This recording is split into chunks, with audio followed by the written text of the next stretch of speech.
ونصلي ونسلم على رسوله الكريم أما بعد أعوذ بالله من الشيطان الرجيم بسم الله الرحمن الرحيم ولكل وجهة هو موليها فاستبقوا الخيرات أينما تكونوا يأت بكم الله جميعا إن الله على كل شيء قدير صدق الله مولانا العظيم وصدق رسوله النبي الكريم الأمين ونحن على ذلك لمن الشاهدين والشاكرين والحمد لله رب العالمين۔ میرے نہایت ہی محترم مکرم معزز دوستو، السلام علیکم ورحمۃ اللہ وبرکاتہ۔ آج میں نے سورہ بقرہ کی آیت نمبر 148 تلاوت کی ہے۔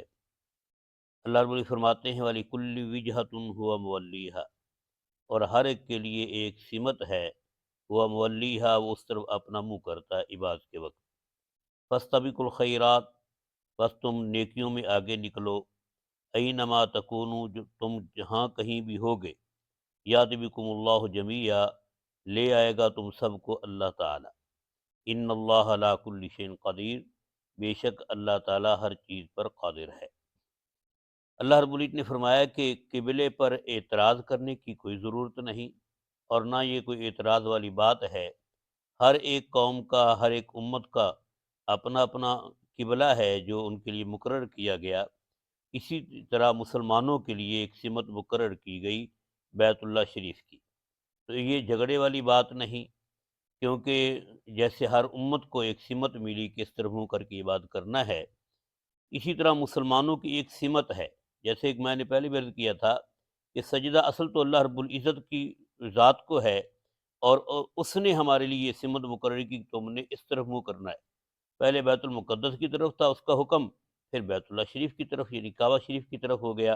تو اصل تو ہے اللہ تعالیٰ کے حکم کی تعمیل جو مسلمان کرتے ہیں، ورنہ اس سمت کی کوئی اہمیت نہیں، اصل تو اللہ کے حکم کی اہمیت ہے۔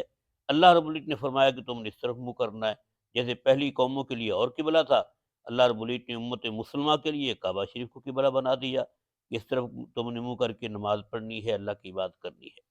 اس لیے فرمایا وَلِكُلٍّ، اور ہر ایک کے لیے یعنی کہ ہر امت کے لیے ایک قبلہ ہے، وجہتن ایک سمت ہے، ہوا مولیہا، وہ اس طرف منہ کر کے نماز پڑھتے ہیں۔ فاستبقوا الخیرات، تو یہ فرمایا کہ مسلمانوں تمہارے لیے قبلہ جو ہے وہ کعبہ ہے، وہ مقرر ہو گیا۔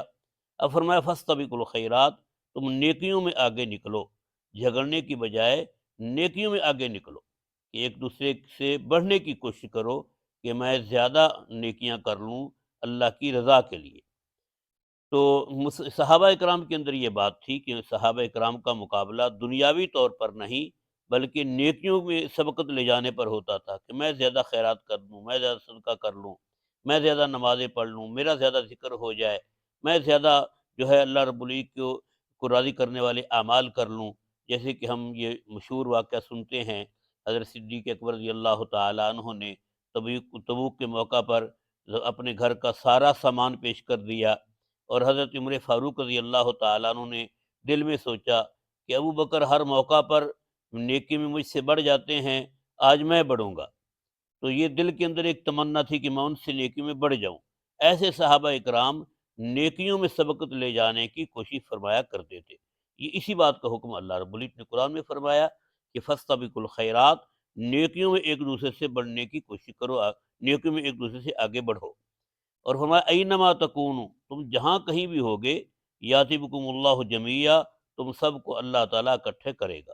یہ قیامت کے دن کے بارے میں فرمایا کہ جو کوئی آدمی جہاں بھی جس طرح بھی منہ کر کے عبادت کرتا ہے، اللہ رب العزت کی بارگاہ میں ایک دن اس نے جمع ہونا ہے۔ اور دوسرا یہ فرمایا کہ تم جس طرح بھی منہ کر کے نماز پڑھتے ہو یا اللہ کی عبادت کر رہے ہو، ایک دن اللہ رب العزت تم سب کو اکٹھا کر دے گا، تمہاری عبادت کو بھی اکٹھا کر لے گا۔ تو یہ ایسی بات نہیں ہے کہ یہ فلاں آدمی کس طرح منہ کر کے نماز پڑھ رہا ہے، اصل تو وہ اللہ کے حکم کی تعمیل کر رہا ہے۔ تو اس لیے یہ بھی فرمایا کہ جہاں کہیں بھی تم ہوگے تو اللہ تعالیٰ تم سب کو اکٹھا کر لے گا، چاہے وہ دنیا کے کس کونے میں بھی ہے، کس شہر کا بھی رہنے والا ہے، جس ملک کا بھی رہنے والا ہے، اللہ رب العزت قیامت کے دن اس کو لا کھڑا کرے گا۔ ان اللہ علی کل شیء قدیر، بے شک اللہ تعالیٰ ہر چیز پر قادر ہے۔ اللہ رب العزت کی قدرت سے کوئی بھی دنیا کی چیز باہر نہیں، وہ جیسے چاہتا ہے، جہاں چاہتا ہے، جس کے ساتھ چاہتا ہے، اللہ تعالیٰ کرتا ہے۔ اللہ تعالیٰ کو دنیا کی کوئی طاقت روکنے والی نہیں۔ اس کی مرضی سے ہی کائنات کا نظام بدلتا ہے، اسی کی مرضی سے ہی کائنات کا نظام چل رہا ہے۔